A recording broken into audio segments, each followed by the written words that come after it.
سو پہلی بات تو یہ کہ درانی صاحب کے پاس میرا نہیں خیال ہے کوئی مینڈیٹ تھا.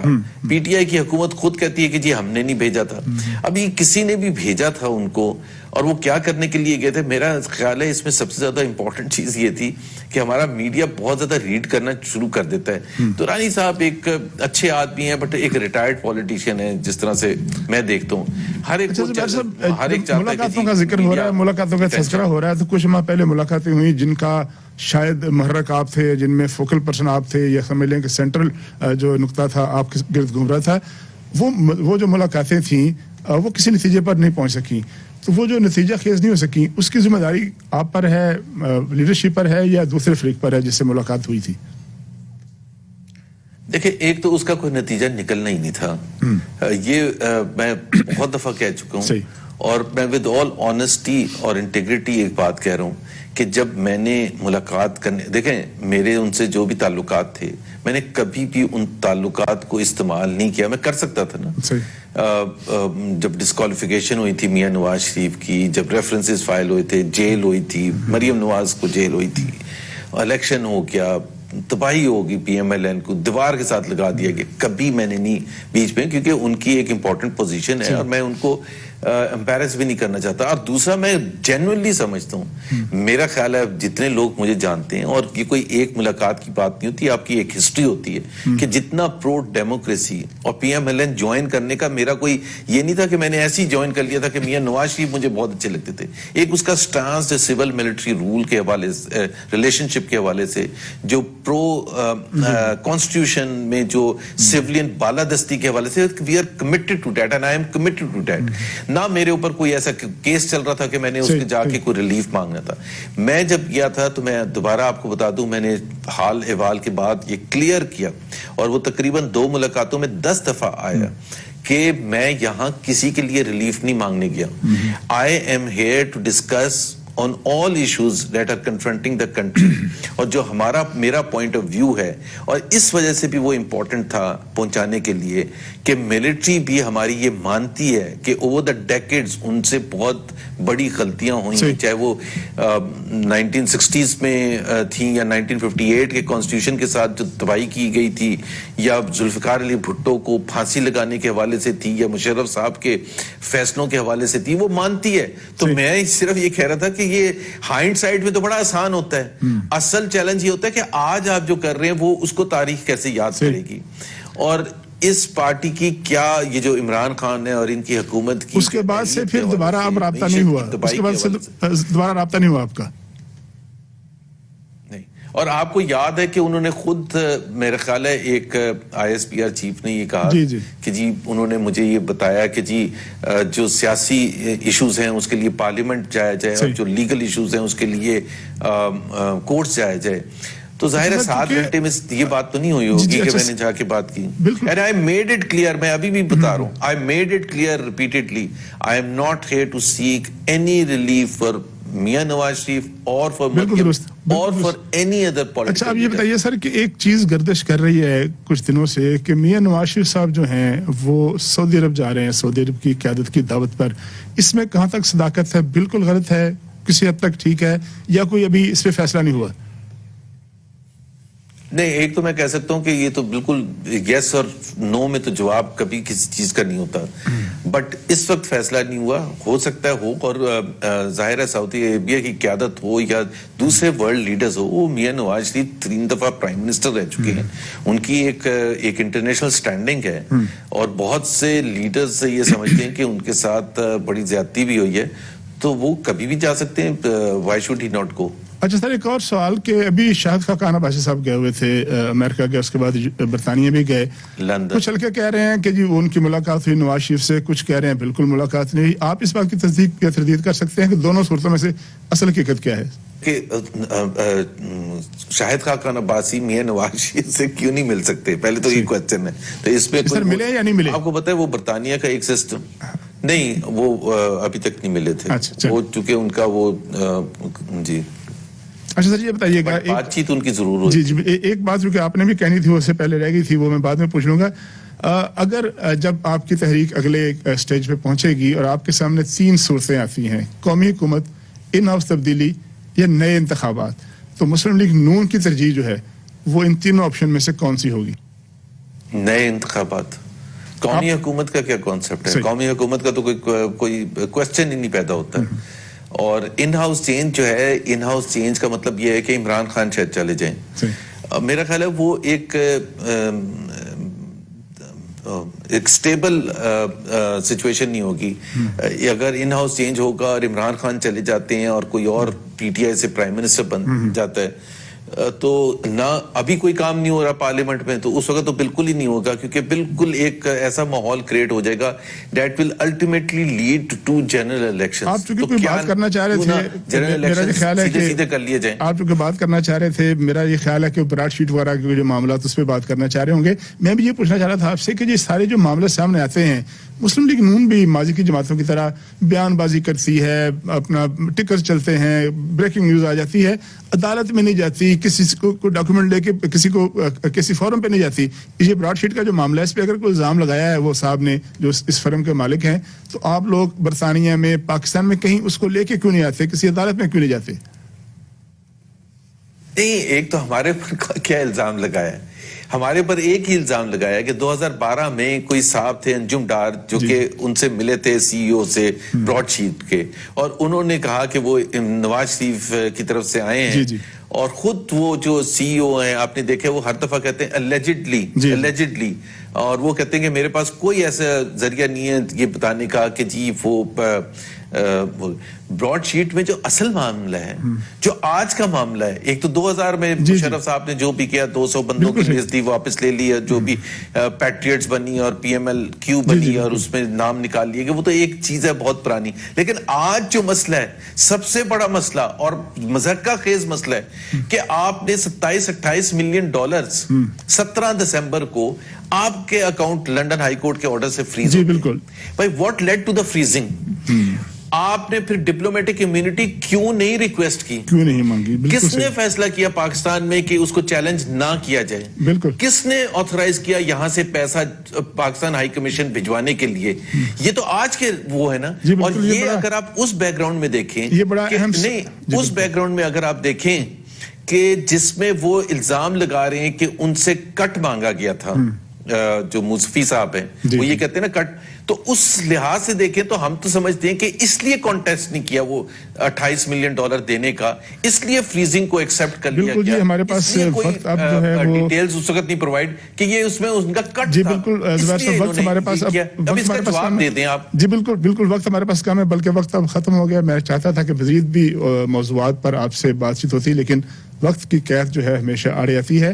ہمارے ساتھ موجود تھے محمد زبیر صاحب، فارمر گورنر سندھ، اور میاں نواز شریف اور مریم نواز صاحبہ کے ترجمان، جنہوں نے بڑی کھل کر پی ڈی ایم کی سیاست اور پاکستان مسلم لیگ نون کی سیاست اور جو اس وقت مختلف سوالات گردش میں ہیں ان کے بارے میں اپنی جماعت کا نقطہ نظر پیش کیا. اپنے میزبان طارق چودھری کو اجازت دیجیے. اللہ حافظ.